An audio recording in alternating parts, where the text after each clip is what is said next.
여러분 안녕하십니까. 명절 특집 인터뷰입니다.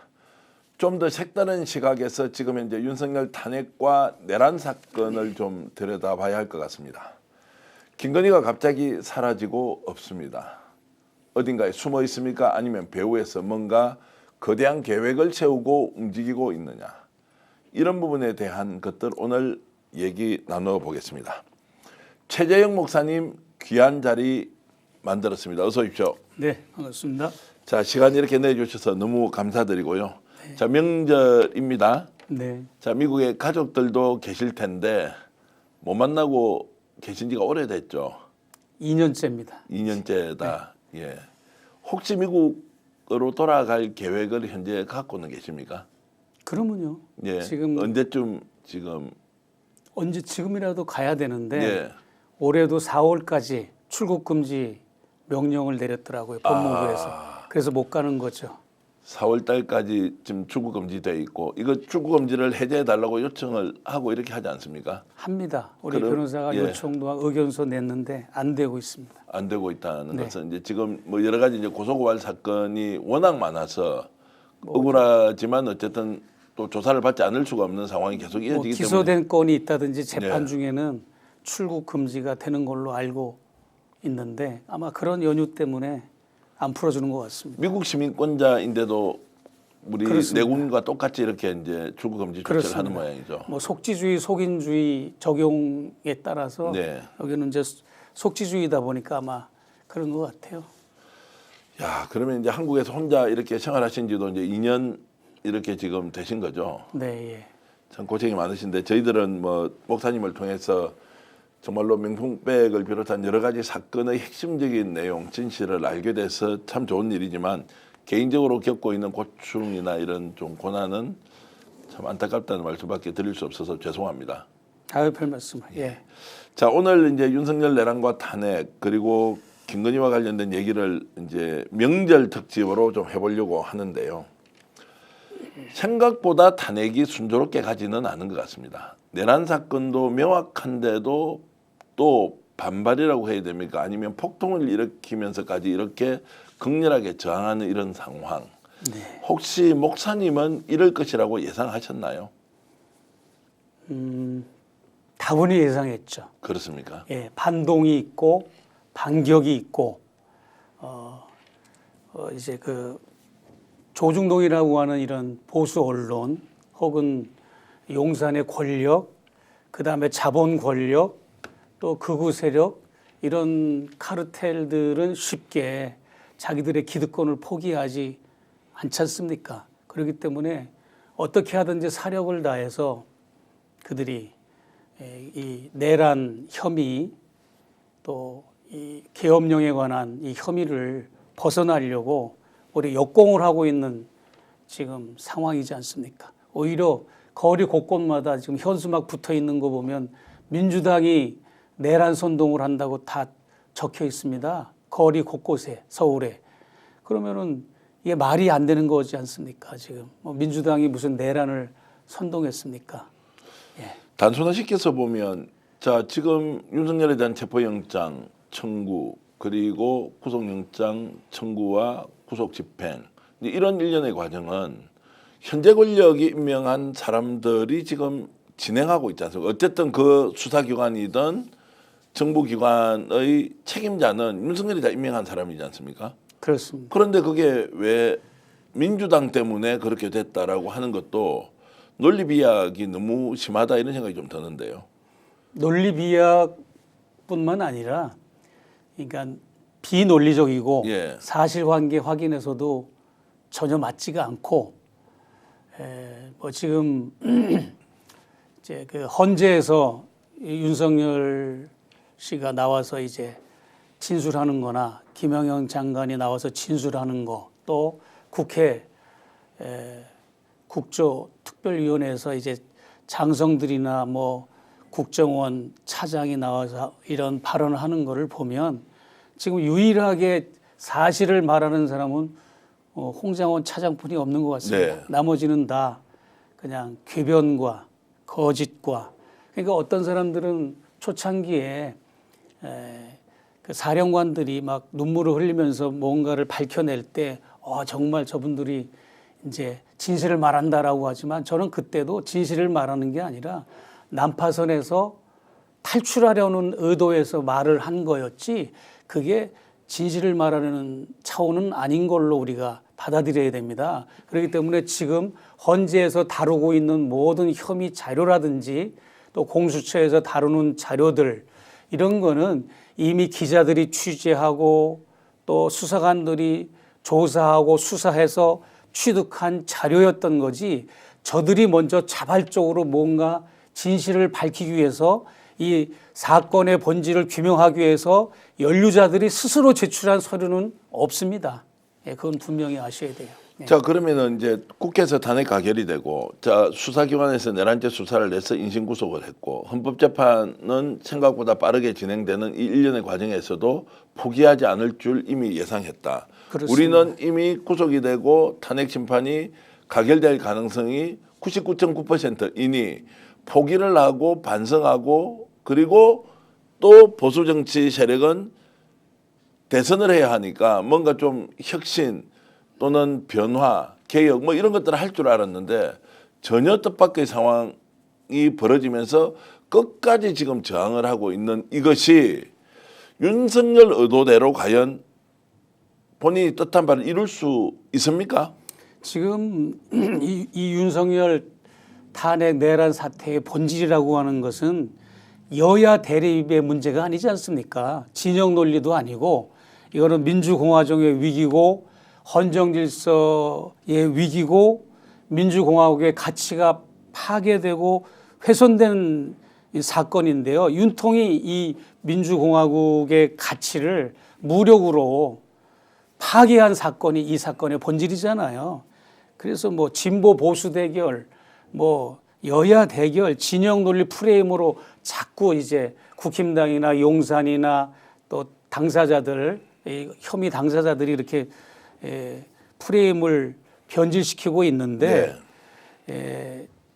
민주주의 질서를 파괴하는 것이야말로 가장 이제 그 엄한 처벌로 다스려야 될 부분인데 국회라는 것이 뭡니까? 총칼 대신 투표로 싸우라고 하는 것이잖아요. 민주주의의 기본 질서가 총칼로 싸우지 말고 투표로 싸워라. 그리고 의사당에서 너희들이 서로 말로 싸워라. 너희들이 논리를 가지고 싸워라. 이게 이제 국회의 어떤 하나의 그 시스템인데 그런 거를 그냥 파괴한 이 내란 선동 세력들, 내란 주도 세력들이 이것을 이제 진영 논리로 프레임을 씌운다고 하는 것, 또 지역주의 뭐 이런 걸로 그냥 둘로 나뉜 거죠. 우리나라가 지금 셋으로 나눠진 것도 아니고 넷으로 나눠진 것도 아니고 딱 둘로 그냥 절단이 나듯이 갈라졌습니다. 그리고 생각보다도 이 진영 논리와 지역주의 이 이데올로기가 구조화되고 신념화돼 버린 거죠. 네.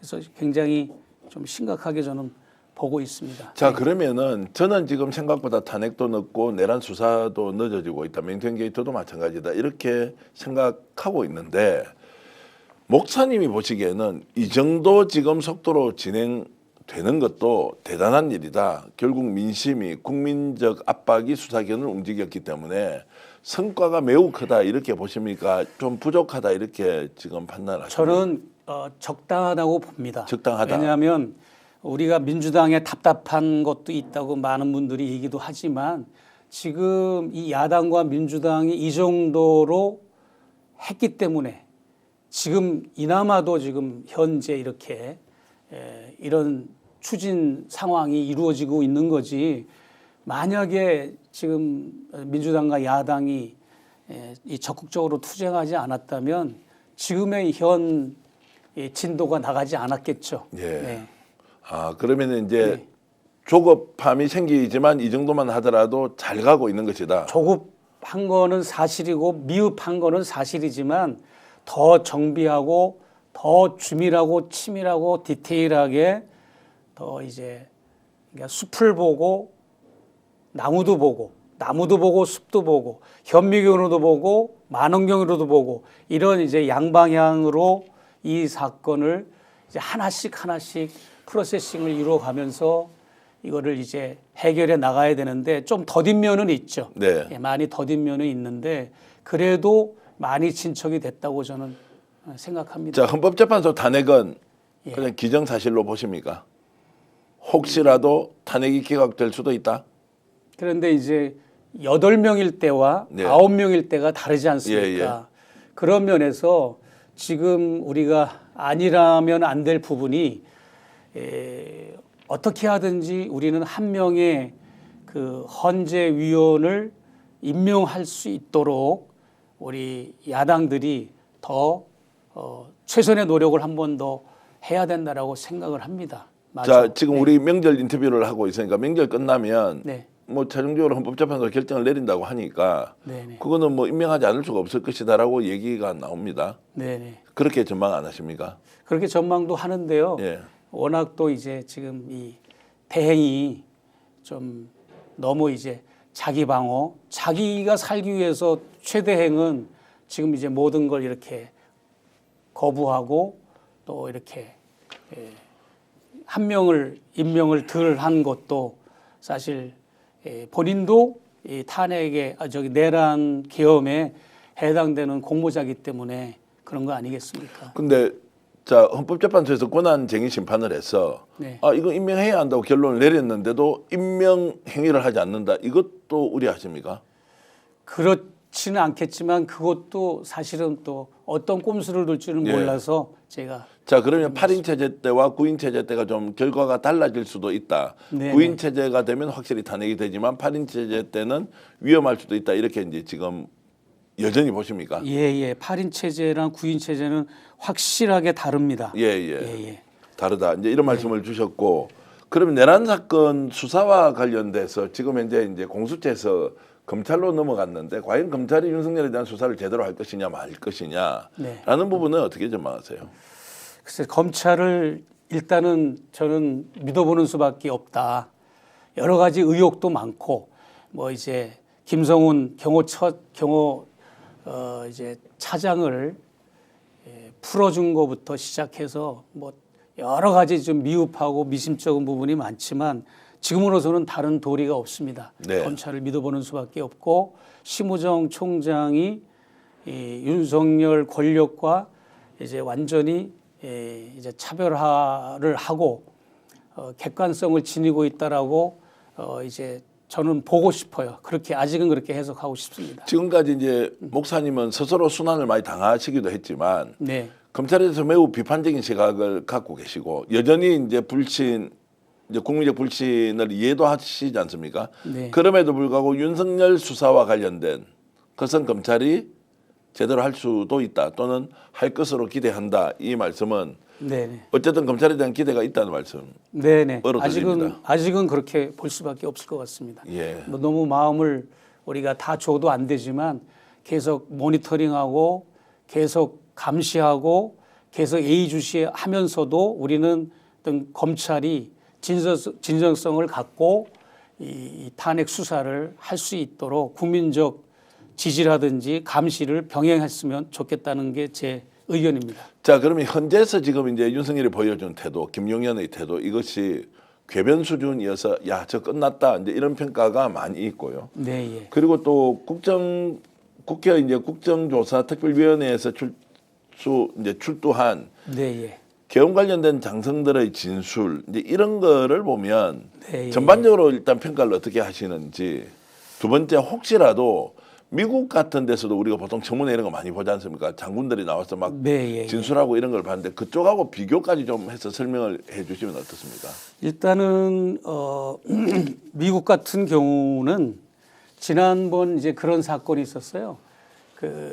이제 흑인 구타 사건 또 그런 걸로 인해 가지고 이제 폭동이 일어났는데 그때 당시 트럼프가 합참 의장한테 발포 명령을 내렸습니다.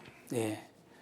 그런데 그때 그 사건이 조지 플로이드 그 사건이었죠. 네, 맞습니다. 예.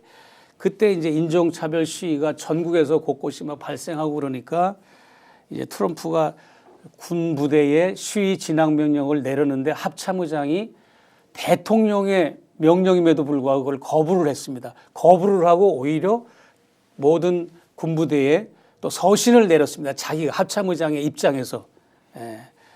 미군의 임무는 대통령의 지시에 복종하는 게 아니라 수정헌법 가치의 가치를 수호하는 것이다 라고 하면서 오히려 대통령의 명령을 거부를 한 사례가 있었습니다. 우리가 이제 수정헌법의 가치라고 하는 것은 언론, 종교, 집회, 결사, 출판 이 자유를 말하는 건데 이 집회를 아무리 대통령의 명령이라고 해도 이 흑인들이 자기들의 인권 문제를 가지고 시위를 하는 거기 때문에 이거는 수정헌법의 가치에 해당되는 거기 때문에 이거는 발포 명령에 순응하지 말아라라고 합참의장이 작년에 합참의장이 그 전역을 했어요. 그 대대적으로 전역을 했습니다. 아주 그분이 훌륭한 분인데.